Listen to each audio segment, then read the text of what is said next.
Hello, Canon. I know that diocesan priests who don't take a vow of poverty are given a salary and some benefits.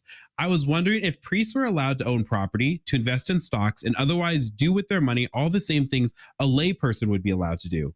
Also, if a priest was to come into a very large inheritance or in some other way of becoming financially wealthy, how would this be viewed by the church? Just curious. When I come into a very large inheritance, I'll let you know, from personal experience. I was just going to say. Hasn't happened yet. but certainly, yeah. The idea in the abstract is that secular clergy, because they don't live necessarily in a community, they need to have access, to funds in the sense they need to survive, for what's called the religious denomination of clergy, those who are monastic and have vows, so on and so forth.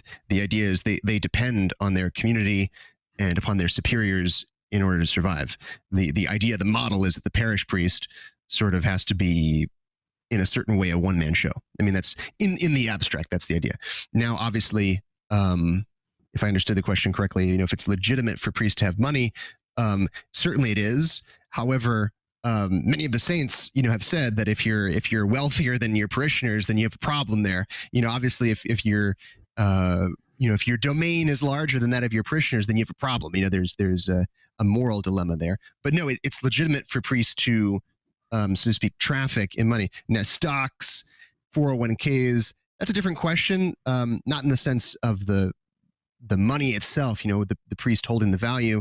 It's a different question of, whether or not these things are good for people to have in the first place, whether these structures of finance are legitimate. I don't want to get into that question right now. But in the abstract, it's certainly legitimate for priests, to have their own personal money, especially if they need to buy something on the spot, the faithful can't provide for them.